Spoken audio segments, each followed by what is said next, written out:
ఒక అద్భుతమైనటువంటి మన వాళ్ళు పిక్చరైజేషన్. విష్ణుమూర్తి సర్పం మీద పడుకొని ఉంటాడు, లక్ష్మి కాళ్ళు ఒత్తుతూ ఉంటుంది. ఇది ఏంది, ఎందుకు ఇది ఇట్లా ఎందుకు దీన్ని చేశారు అని సర్పాన్ని కాలంతో పోలుస్తారు.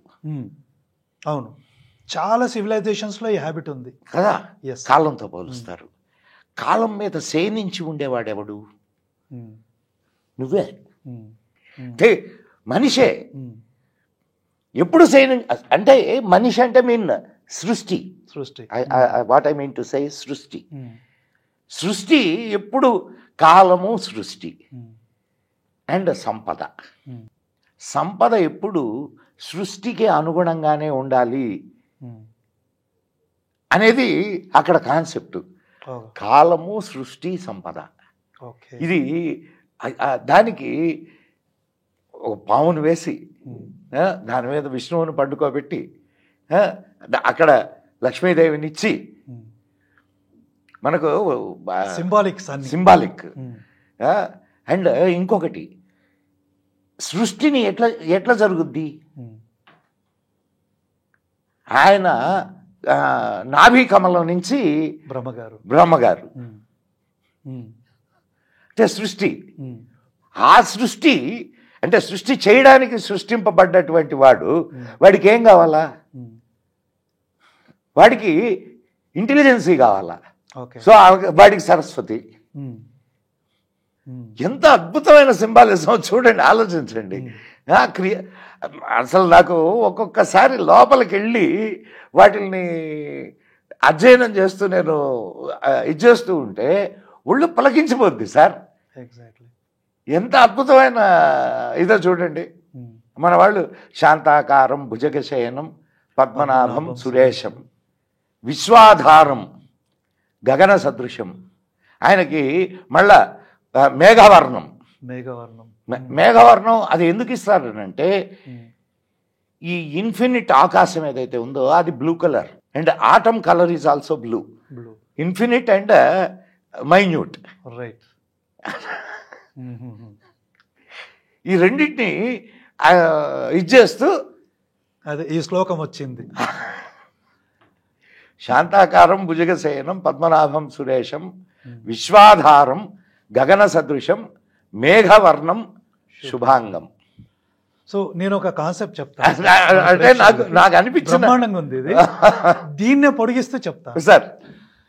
మనకు యూనివర్స్ రావడానికి జనరల్గా ఏం చేస్తారంటే చతుర్వ్యూహం అనే ఒక సిద్ధాంతం ఉంది మనకు. మీరు విష్ణు సహస్రనామం చదివి ఉంటే చతుర్వ్యూహం అనే ఒక పదం వస్తుంది.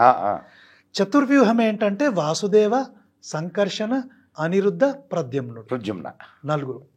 మనం మామూలు సంకల్పంలో కూడా చెప్పుకుంటాం. ప్రద్యుమ్న, అనిరుద్ధ, పురుషోత్తమ, అధోక్షజ, నరసింహ, అచ్యుత, జనార్దన, ఉపేంద్ర, హరయే ఓం శ్రీ కృష్ణాయ నమః. ఎస్. సో వాసుదేవుడు ఎవరు అంటే నిరాకార పరబ్రహ్మం, అంటే ఎలాంటి ఈ గుణాలు లేనివాడు. నిర్గుణుడు. ఈయన నుంచి సంకర్షణుడు వస్తాడు. సంకర్షణుడు దేనికి ప్రతీక అంటే శివుడికి. సో ఈ సంకర్షణుడి వల్లనే యూనివర్స్ అన్నీ ఫామ్ అవుతాయి. సో ఇప్పుడు బిలియన్స్ ఆఫ్ యూనివర్సెస్ అన్నాను కదా, అదంతా సంకర్షణుడు చేసేదే. పోతే సంకర్షణుడి తోడుగా ఉండేది అమ్మవారు. నెక్స్ట్ ప్రద్యుమ్నుడు. ఇప్పుడు అవతారాలు ఇవన్నీ అంటాం కదా, ఈ అవతారాలన్నీ వచ్చేది ప్రద్యుమ్నుడి నుంచి. అనిరుద్ధుడి నుంచి వచ్చేది జ్ఞానము, ఈయన నుంచి వచ్చేదే బ్రహ్మగారు. సార్ ఈ నాలుగు డైమెన్షన్స్. Exactly 4 dimensions. ఈ 4 లేకుండా సృష్టి రాదు మీకు. అందుకే బ్రహ్మకు 4 తలకాయలు పెట్టింది.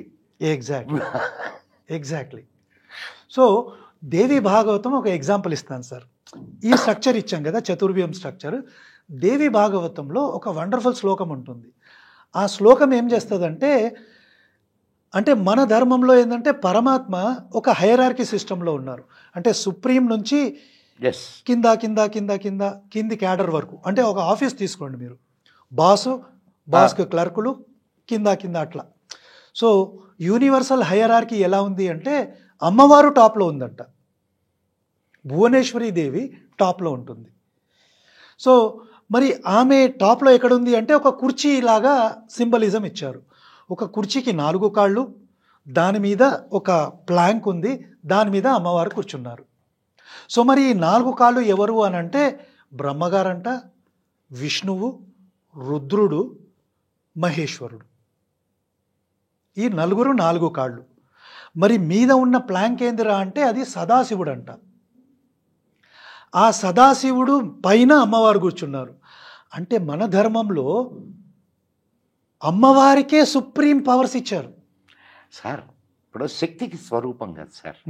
ఇప్పుడు అమ్మవారు మీరేమంటున్నారు? భువనేశ్వరి, భువన ఈశ్వరి, భువన ఈశ్వరి, భువనాలకు ఈశ్వరి ఈశ్వరి. సో ఇప్పుడు సార్ ఇక్కడ పురుషుడు ప్రకృతి 2, పరబ్రహ్మము పరాశక్తి. ఈ ఎప్పుడు చూడండి మీరు జాగ్రత్తగా గమనిస్తే నెగిటివ్ పాజిటివ్, పాజిటివ్ నెగిటివ్, ఈ 2 కలిస్తేనే సృష్టి. అండ్ ఇంకొంచెం పైకి వెళ్ళి చూస్తే ఈ 2 ఒకటే. ప్రకృతి పురుషుడు, ప్రకృతి పురుషుడు, అర్ధనారీశ్వర తత్వం. మన మన మన మనిషిలో చూసినా కానీ, మీరు డాక్టర్ కాబట్టి మీకు నేను దాని గురించి చెప్పాల్సిన అవసరం లేదు, కానీ మన ప్రేక్షకుల కోసం మీరు మాట్లాడుకుందాం. లెఫ్ట్ బ్రెయిన్, రైట్ బ్రెయిన్ 2 ఉంటాయి. దీంట్లో ఒకటి స్త్రీత్వాన్ని, ఇంకొకటి పురుషత్వాన్ని సూచించే బ్రెయిన్స్. ఓకే, ఇది స్వరశాస్త్రంలో చెప్తారు. ఒకటి చంద్ర, ఒకటి సూర్య. ఓకే, ఇది చంద్ర నాడి, ఇది సూర్య నాడి, ఇది స్త్రీ నాడి, ఇది పురుష నాడి. ఈ బ్రెయిన్ ఎక్కువ వర్క్ చేస్తే వాళ్ళలో స్త్రీత్వం ఎక్కువ ఉంటుంది. ఓకే, ఇది ఇది ఇప్పుడు మీరు ఎవరికైనా సార్, నేను ఎనీ హ్యూమన్, సో ప్రతి హ్యూమన్లో ఈ 2 ఉంటాయి. ఆడవాళ్ళల్లో కూడా, ఆడవాళ్ళల్లో కూడా 2 బ్రెయిన్స్ ఉంటాయి. కాబట్టే కొన్ని పురుష లక్షణాలు కనిపిస్తుంటాయి, కొన్ని స్త్రీ లక్షణాలు కనిపిస్తుంటాయి స్త్రీలలో కూడా. మనుషుల్లో మనిషిలో కూడా, అంటే పురుషుల్లో కూడా కొన్ని స్త్రీ లక్షణాలు, కొన్ని పురుష లక్షణాలు కనిపిస్తుంటాయి. ఇది స్వరశాస్త్రం చెప్తుంది. సో ఉన్నది ఒక్కటే, 2గా డివైడ్ అయింది. దేనికి? సృష్టి కోసం. ఇది మీరు ఇందాక అన్నారు చూడండి, అండపిండ బ్రహ్మాండాలు అని అంటారు. ఆ థీరీ ఇది. అదే 2గా విడిపోయింది, తనే సంకల్పించింది 2గా విడిపోవడానికి.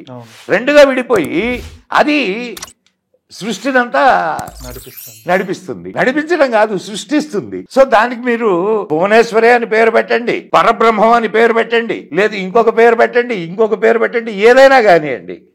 పాజిటివ్ నెగిటివ్ కలిసినటువంటి తత్వం అది.